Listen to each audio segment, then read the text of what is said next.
तो hello guys, कैसे हो आप सभी लोग। मैं आ गया हूँ फिर से हेवनली डेमन कल्टीवेशन सिमुलेशन का अगला पार्ट लेके। तो चलो फिर शुरू करते हैं। हमें ब्लड डेथ हॉल का सीन दिखाया जाता है, जहाँ ब्लड डेथ हॉल मास्टर वहाँ बैठा होता है, चाय पी रहा होता है। तभी दरवाजे से आवाज आती है, पवेलियन मास्टर क्या आप अंदर हो। तब पवेलियन मास्टर कहता है कि हाँ अंदर आ जाओ। तो ये चीफ होता है। तो पवेलियन मास्टर कहता है कि तुम यहाँ क्या कर रहे हो। तो चीफ बताता है कि कलेक्टिव ट्रेनिंग अभी अभी समाप्त हुआ है, तो मैं यहाँ अपनी रिपोर्ट देने आया हूँ। तो वो बोलता है कि रिजल्ट कैसे रहे। तो वो बताता है कि कुल मिलाकर 33 लोग कैजुअलिटीज में हैं, 15 लोग बेहोश हो गए और उन्हें बाहर छोड़ दिया गया। 12 लोगों ने अपने अंग कट जाने के कारण अपनी वॉर एबिलिटी खो दी और 6 लोगों ने अपनी जान गंवाई है। गैर लड़ाई संबंधित नुकसान इतने सीरियस है कि उन्हें केवल ट्रेनिंग दुर्घटना माफ कर इग्नोर नहीं किया जा सकता, इसलिए हमें अलग अलग ऑर्डर जारी करने होंगे। तो वो बोलता है कि अच्छा ऐसा है। तो चीफ बताता है कि मरने वाले अधिकांश ट्रेनी पर घात लगाकर हमला किया गया था, गुआजी नामक किसी पर्सन द्वारा, जो दूसरे डिसाइपल का सबऑर्डिनेट था। पता चला कि उसके पास अपनी खुद की अनोखी मार्शल आर्ट है और अनुमान है कि उसका लेवल अल्टीमेट डेमन लेवल तक है या उससे भी लो अल्टीमेट डेमन लेवल तक पहुंच गया है। वैसे ऐसे अफवाह है कि वो फॉक्स 10 से आता है। तो पवेलियन मास्टर कहता है कि फॉक्स 10 अगर ऐसा है तो बात समझ में आती है, वो उनमें सबसे ज्यादा स्ट्रॉन्ग होना चाहिए। कहा जाता है कि फॉक्स 10 को 10 साल से भी ज्यादा समय पहले बंद कर दिया गया था। वो प्रोबेबिलिटी फॉक्स 10 से अंतिम बैच में से एक है, या फिर एक सीक्रेट असासिन जिसे हेवनली डेमन की सीक्रेट दांत इकाई के तहत पुनर्जीवित करने के बजाय बनाया गया हो। अब मुझे समझ आया है कि उस डिवाइन डेमन ने इतने आत्मविश्वास के साथ क्यों काम किया। तो चीफ बताता है कि आपको क्या लगता है कि हमें उससे कैसे निपटना चाहिए। भले ही हत्या करना स्पष्ट रूप से फॉरबिडन ना हो, उसकी लापरवाही पूरी तरह से बेतुकी थी। क्या हमें उसे सिर्फ निगरानी में रखने के बजाय उसे एक एग्जाम्पल के रूप में पेश नहीं करना चाहिए। तो पवेलियन मास्टर बोलता है, तो तुम क्या कह रहे हो, क्योंकि उसने जानबूझकर घातक हमले किए, तुमको लगता है कि उसे सजा मिलनी चाहिए, है ना। तो चीफ बोलता है कि जो बिना कहे चले गए। तो बोलता है मास्टर, लेकिन क्या ये भी एक चाल नहीं हो सकती। तो बोलता है कि आपका मतलब क्या है। तो वो बताता है कि इस बारे में सोचो, उसने यह सब जानते हुए भी किया कि उस पर नजर रखी जाएगी, जबकि ऐसी सिचुएशन में हत्या करना जायज है। तो ये सिर्फ कंपटीशन में कम करने का एक तरीका नहीं है, या उन सभी लोगों के लिए एक चेतावनी है जो उसका विरोध करने की योजना बना रहे हैं कि वो किसी भी मोमेंट मरने के लिए तैयार रहे। तो चीफ बोलता है कि फिर भी उन सीक्रेट ब्लड इकाई के मेंबर के लिए जिन्हें हमने यूं ही मरने के लिए पाला पोसा था। तो पवेलियन मास्टर कहता है कि फिलहाल ये समस्या अपीयर नहीं है। ऐसा लगता है कि कुछ ट्रेनी को पता चला कि गुप्तचरों के ट्रेनी में घुसपैठ कर ली है। तो ये बात सुनकर चीफ कहता है कि ये किसने पता लगाया है। तो बताता है कि 4 डिसाइपल का सबऑर्डिनेट सियोली। तो चीफ कहता है कि क्योंकि उसने ट्रेनिंग शुरू होने से पहले ही अपने उपस्थिति छिपा ली थी, मुझे लगा कि वो कोई नॉर्मल बच्चा नहीं था। लेकिन पवेलियन मास्टर कहता है कि अच्छी खबर यह है कि उन्होंने खुद उसे सीक्रेट रखने की पेशकश की है। तो चीफ कहता है, क्या वो ऐसा पर्सन है जिस पर हम भरोसा कर सकते हैं। तो पवेलियन मास्टर कहता है कि कौन जानता है, लेकिन हमारे साथ सौदा करने का मतलब है सिचुएशन के आधार पर वो हमारी इच्छा के अनुसार आगे बढ़ सकता है। इसलिए मुझे सच में केओस का कारण नजर आता है। ऐसा लग रहा है जैसे हमने उस लो को मौजूद मजबूत से पकड़ लिया है जो हमारी उंगलियों से फिसलने वाली ही थी। तो चीफ कहता है कि आपका मतलब क्या है। तो वो बताता है कि क्योंकि वो शुरू से ही केओस और बेहद खून खराबे का प्रयास था, और फिर भी एक नरसंहार करने के बावजूद। और हमें दिखाया जाता है कि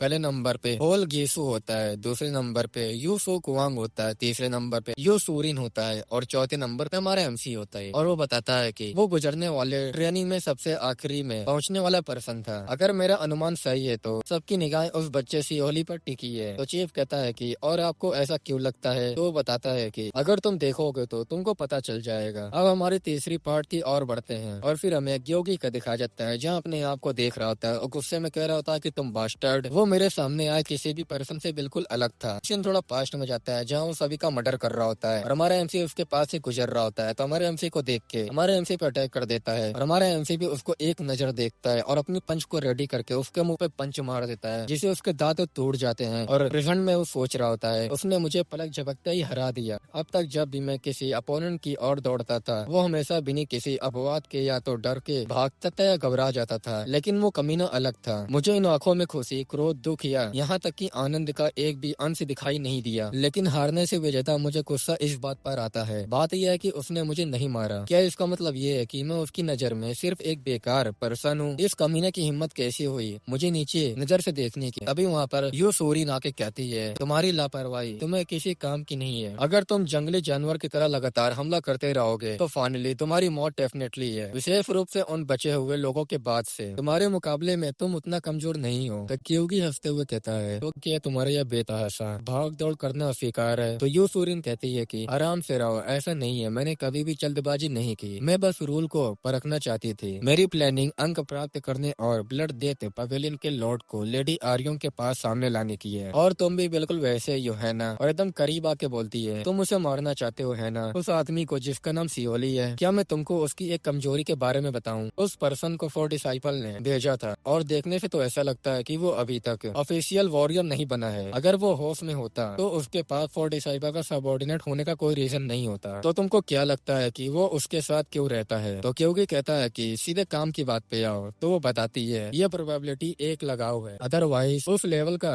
एक्सपर्ट उसकी रक्षा के लिए वहाँ नहीं रुकता। तो क्योंकि कहता है कि अटैचमेंट, तो वो बोलती है कि हाँ, किसी के प्रति अफेक्शन रखना, इनमें से कम कुछ मानवीय भावनाओं को इसका रीजन जरूर होगी। इस समय में अपने सबऑर्डिनेट का यूज गोल का पता लगाने के लिए कर रहा हूँ, उसके द्वारा उठाए गए कदमों की निगरानी के लिए और उसके अगले कदमों का अनुमान लगाना। तो क्योंकि जाते ही कहता है कि कुल मिलाकर तुम्हें अभी भी कुछ नहीं पता, चलो यहीं पर छोड़ दो इसे। तो वो बोलती है, अगर मुझे उसके अगले कदम के बारे में पता चला तो तुमको सबसे पहले पता चलेगा, मुझे तुम दोनों को एक दूसरे को बर्बाद करते देखने का आनंद मिलेगा। और फिर हमारे एमसी का दिखाया जाता है, जहाँ हमारा एमसी ब्लड डेथ हॉल में आ जाता है और कहता है कि क्योंकि ये आराम का समय है, क्या मैं थोड़ी देर के लिए बाहर जा सकता हूँ? तो एक बंदा कहता है कि ठीक है, जब तक तुम वापस आओगे तब तक सब ठीक है। तो दूसरा कहता है कि लेकिन अगर तुम 2 घंटे के अंदर वापस नहीं आते हो तो हम इसे वॉलंटियर का विड्रॉ मानेंगे। हमारा एमसी भी कहता है कि मैं समय पर वापस आ जाऊंगा। हमारा एमसी जाते हुए कहता है कि ट्रेनिंग समाप्त होने के बाद हमें लगभग 2 घंटे का आराम दिया गया है। बाकी अधिकांश ट्रेनी अपनी एनर्जी को रिकवर करने के लिए अपनी सांसों को कंट्रोल कर रहे थे या कुछ आराम कर रहे थे, लेकिन क्योंकि मुझे कोई चोट नहीं लगी थी इसलिए मुझे आराम करने की कोई जरूरत नहीं है। मैंने भी इस लाइफ में एक पल भी सांस लेने का समय नहीं लिया है और शायद इस अचानक मिले खाली समय के बदौलत मेरे मन में ये बात आई, पास ही में ब्लेड टर्टल पवेलियन स्थित है जो हिडन स्पिरिट ग्रुप का निवास स्थान है। समय सच में एक मिस्टीरियस चीज है, जैसे जैसे ये बहता और गुजरता है यादें धुंधली पड़ जाती है और गायब हो जाती है। सो योंग वो एक